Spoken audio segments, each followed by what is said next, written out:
Ukraine Russian യുദ്ധവുമായി ബന്ധപ്പെട്ട സമാധാന ചർച്ചയിൽ നിന്ന് ട്രംപ് പിന്മാറുകയാണ്. കഴിഞ്ഞ ദിവസമാണ് 2 മണിക്കൂറോളം പുടിനുമായിട്ട് ട്രംപ് സംസാരിച്ചത്.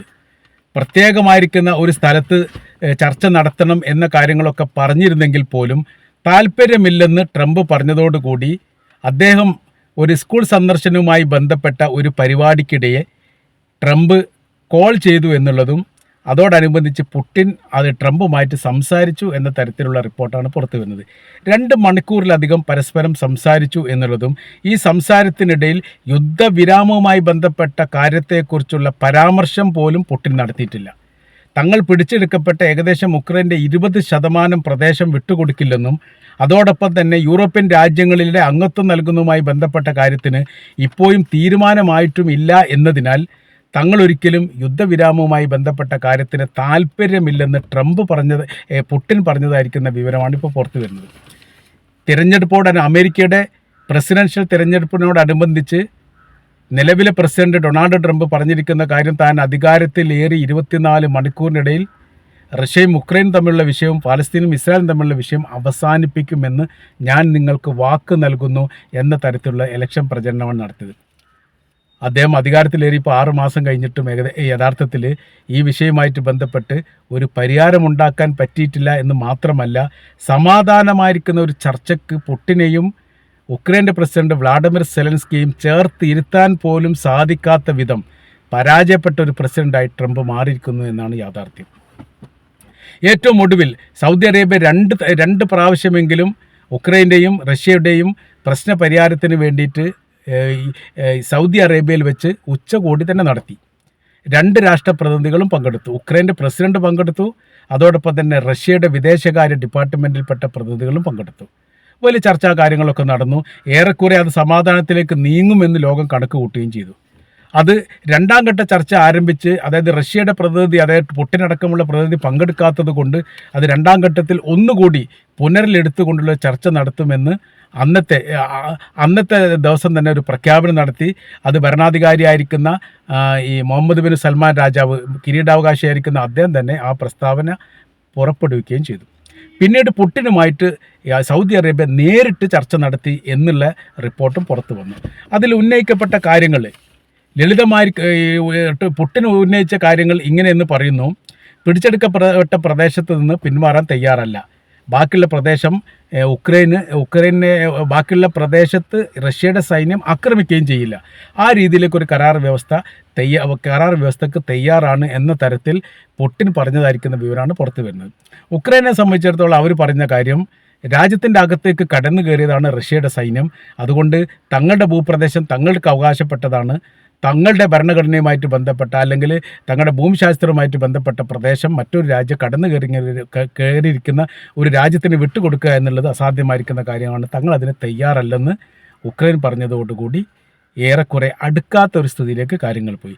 അതിൻ്റെ മധ്യേ നിന്നുകൊണ്ട് സൗദി അറേബ്യ ഒരു മധ്യസ്ഥ ശ്രമം നടത്തി, അല്ലെങ്കിൽ ഒരു മധ്യസ്ഥ പ്രഖ്യാപനം നടത്തി എന്ന തരത്തിലുള്ള വിവരം പുറത്തു വന്നു.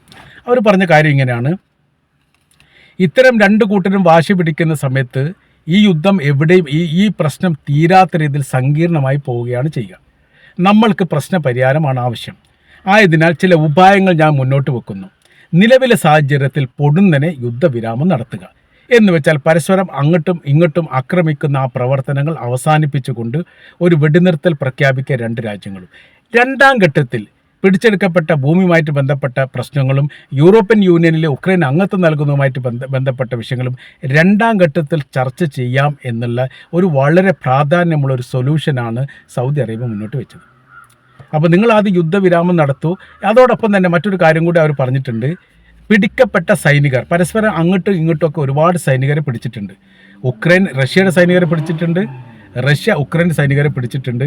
ഈ യുദ്ധത്തിന് സഹായിക്കപ്പെടുന്ന പല സഹായികളെയും പിടിച്ചിട്ടുണ്ട്. ചില വാഹനങ്ങൾ പിടിക്കപ്പെട്ടിട്ടുണ്ട്, ചില ഹെലികോപ്റ്ററുകൾ പിടിക്കപ്പെട്ടിട്ടുണ്ട്. അങ്ങനത്തെ കുറേ വിഷയങ്ങൾ ഇവർക്ക് തമ്മിലുണ്ട്. അപ്പോൾ ആദ്യഘട്ടത്തിൽ തന്നെ തടവുകാരെ, അതായത് പിടിക്കപ്പെട്ട സൈനികരെ പരസ്പരം അങ്ങോട്ടും ഇങ്ങോട്ടും കൈമാറുന്നതുമായിട്ട് ബന്ധപ്പെട്ട ഒരു കരാർ വ്യവസ്ഥ ഉണ്ടാക്കിയിട്ട് അവരെ കൈമാറ്റം ചെയ്യുക. അതോടുകൂടി ഏറെക്കുറെ നിങ്ങൾ തമ്മിൽ ഒരു ബന്ധങ്ങളുണ്ടാവും. അത് കഠിനമായിരിക്കുന്ന ആ പ്രയോഗങ്ങൾ അല്ലെങ്കിൽ കഠിനമായിരിക്കുന്ന നിലപാടിൽ നിന്ന് ഇളവുകൾ വരാൻ സാധ്യതയുണ്ട് എന്ന് സൗദി അറേബ്യ മനസ്സിലാക്കി.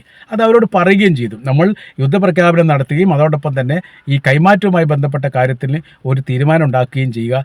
വലിയ നാശനഷ്ടങ്ങൾ ഉണ്ടായ ഭാഗങ്ങളിൽ നമ്മൾ പുനർക്രമീകരണങ്ങൾ അല്ലെങ്കിൽ പുനർനിർമ്മിതിയുമായി ബന്ധപ്പെട്ട കാര്യത്തെക്കുറിച്ച് സംസാരിക്കുക. അങ്ങനെ കുറച്ചു കാലം, ഒരു 3 മാസം 4 മാസം അല്ലെങ്കിൽ ഒരു 6 മാസം നീണ്ടുപോയതിന് ശേഷം പിടിച്ചെടുക്കപ്പെട്ട ഭൂപ്രദേശവുമായിട്ട് ബന്ധപ്പെട്ട കാര്യത്തിൽ നമ്മൾക്ക് എന്ത് ചെയ്യാൻ പറ്റും എന്ന് ആലോചിക്കുക. വിട്ടുകൊടുക്കണമെന്നോ അതല്ലെങ്കിൽ പിരിഞ്ഞു പോകണമെന്നോ രണ്ടും പറഞ്ഞിട്ടില്ല. ഇങ്ങനെ ലോകത്തുള്ള ഏതൊരു ഭരണാധികാരികളും ശരിവെക്കുന്ന അല്ലെങ്കിൽ ഏതൊരു ബുദ്ധിപരമായ രീതിയിൽ ഇത്തരം വിഷയത്തിൽ ഇടപെടുന്നവരെയും കവച്ചു വെക്കുന്ന ഒരു നിലപാടാണ് സൗദി അറേബ്യയുടെ ഭാഗത്തു നിന്നുണ്ടായത്. ഇതിനപ്പുറം മധ്യസ്ഥർ എന്ന നിലക്ക് ഒരാൾക്കും ഒന്നും പറയാൻ കഴിയില്ല എന്നുള്ളത് ഏറെക്കുറെ ഉറപ്പാണ്. ആദ്യ ഘട്ടത്തിലൊക്കെ റഷ്യ ഇതിന് മൗനം സമ്മതമായ രീതിയിൽ തന്നെ സമ്മതിച്ചിരുന്നു എന്നുള്ളതാണ് അറിയാൻ വേണ്ടി സാധിക്കുന്നത്. നമ്മൾക്ക് നോക്കാം അല്ലെങ്കിൽ ശ്രമിക്കാം, ഞങ്ങളൊന്ന് ആലോചിക്കട്ടെ എന്ന തരത്തിലേക്ക് പോയി. കുറച്ച് കഴിഞ്ഞ സമയത്ത് പിന്നീട് ആ കരാർ വ്യവസ്ഥ അംഗീകരിക്കാൻ പറ്റാത്ത രീതിയിലുള്ള സമീപനമാണ് റഷ്യയുടെ ഭാഗത്തുണ്ടായത്. പിന്നീട് ഉക്രൈനും അങ്ങനെ തന്നെ ഉണ്ടായി. അങ്ങനെ യുദ്ധം വീണ്ടും കഠിനമായി. അമേരിക്കയുടെ ഇടപെടൽ പല ഘട്ടങ്ങളിലും ഉണ്ടായി. പിന്നീട് ഇപ്പോൾ ഏറ്റവും ഒടുവിലായിരിക്കുന്ന ഒരു ഇടപെടൽ എന്ന് പറഞ്ഞാൽ തുർക്കി ഇടപെട്ടാണ്. തുർക്കിയിലേക്ക് രണ്ട് രാജ്യത്തിലെ പ്രസിഡന്റുമാരെയും വിളിപ്പിച്ചു. റഷ്യയുടെ പ്രസിഡന്റ് വ്ളാഡിമിർ പുടിൻ, ഉക്രൈൻ്റെ പ്രസിഡന്റ് വ്ളാഡിമിർ സെലൻസ്കി, രണ്ടുപേരും ഉക്രൈൻ്റെ തുർക്കിയിലേക്ക് ഇസ്താംബൂളിൽ നടക്കുന്ന വളരെ പ്രധാനമായിരിക്കുന്ന ഒരു വട്ടമേശ സമ്മേളനവുമായിട്ട് ബന്ധപ്പെട്ട് രണ്ടുപേരും വരണമെന്ന് പറഞ്ഞു. അത് തുർക്കിയുടെ പ്രസിഡന്റ് റജബ് തയ്യിബ് ഉർദുഗാനാണ് നേരിട്ട് കൊണ്ട് ഈ പ്രശ്നത്തിൽ ഇടപെടാൻ വേണ്ടി തീരുമാനിച്ചത്. 2 രാജ്യത്തിലെ ഭരണാധികാരികളും എത്താമെന്ന് പറഞ്ഞു, ഏൽക്കുകയും ചെയ്തു. സമയം തീയതി നിശ്ചയിച്ചു.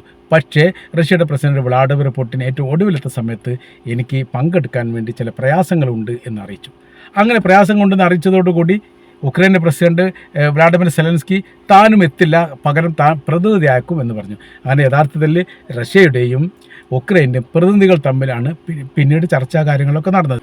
ഒരു ഒഫീഷ്യൽ ചർച്ചയിലപ്പുറം എന്തെങ്കിലും ഒരു തീരുമാനമെടുക്കാൻ വേണ്ടി 2 രാജ്യങ്ങൾക്കും സാധിക്കാതെ പോയി.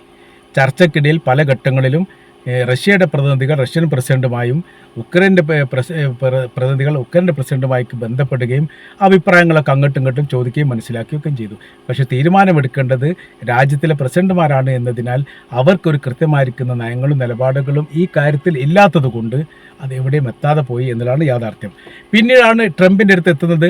ട്രംപിനെ സംബന്ധിച്ചിടത്തോളം ഈ പ്രശ്നത്തിന് പരിഹാരം ഉണ്ടാക്കാൻ വേണ്ടിയിട്ട് മുൻപ് പറഞ്ഞു വെച്ച കാര്യങ്ങളൊക്കെ പല ഘട്ടങ്ങളിലും രാഷ്ട്രീയ പ്രവർത്തകന്മാരും ഈ ഭരണത്തിലിരിക്കുന്ന പ്രതിനിധികളൊക്കെ ട്രംപിനെ ഇങ്ങനെ വല്ലാത്ത രീതിയിൽ പുഷ് ചെയ്തുകൊണ്ട് പറഞ്ഞു, നിങ്ങൾ അന്ന് പറയപ്പെട്ടിട്ടുണ്ട് അധികാരത്തിലേറി കഴിഞ്ഞാൽ വളരെ പെട്ടെന്ന് തന്നെ യുദ്ധം അവസാനിപ്പിക്കുന്നു. എന്നാൽ ഒരുപാട് നീണ്ടുപോയി, ഒരുപാട് മരണങ്ങൾ നിത്യേന നടക്കുന്നു, നാശനഷ്ടം നടക്കുന്നു, സാമ്പത്തിക തകർച്ച ഉണ്ടാകുന്നു, അതിൽ ഇടപെടണം എന്ന് പറഞ്ഞതിൻ്റെ അടിസ്ഥാനത്തിലാണ് പുടിനുമായി നേരിട്ട് സംസാരിക്കാൻ വേണ്ടിയിട്ട് ട്രംപ് തീരുമാനിക്കുന്നത്. ആ സമയത്താണ് ഈ അവസ്ഥാ സാഹചര്യങ്ങളൊക്കെ ഉണ്ടായത്. അവസാനം ട്രംപ് പറഞ്ഞിരിക്കുന്ന കാര്യം തന്നെ ഇങ്ങനെയാണ്, ഞാനിനി ചർച്ചയ്ക്കില്ല. ഈ പുടിൻ്റെ നയങ്ങളും നിലപാടുകളും മാറ്റം വരുത്താത്തിടത്തോളം കാലം അവരുമായി ഈ വിഷയവുമായിട്ട് ബന്ധപ്പെട്ട കാര്യം ചർച്ച ചെയ്യുന്നതുകൊണ്ട് യാതൊരു പ്രയോജനവുമില്ല എന്നുള്ളിടത്തേക്കാണ് യഥാർത്ഥത്തിൽ കാര്യങ്ങൾ പോകുന്നത്. അപ്പോൾ ഈ ഉക്രൈനും റഷ്യയും തമ്മിലുള്ള പ്രശ്നങ്ങൾ യഥാർത്ഥത്തിൽ വീണ്ടും പ്രതിസന്ധിയായിട്ട് നിലനിൽക്കുകയാണ്.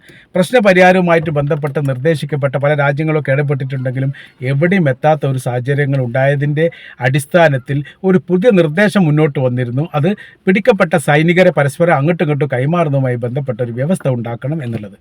അത് ഏറെക്കുറെ കുറഞ്ഞ ആളുകളൊക്കെ കൈമാറ്റം ഈ വിഷയമായിട്ട് ബന്ധപ്പെട്ട് നടത്തിയിട്ടുണ്ടെങ്കിൽ 2ാം ഘട്ടത്തിൽ ഇത് ഇല്ലാതാവുകയും ഇതിൽ തങ്ങൾക്ക് താല്പര്യമില്ലെന്ന് റഷ്യ പറയുകയും ചെയ്തതോടുകൂടി അതും പ്രതിസന്ധിയായി.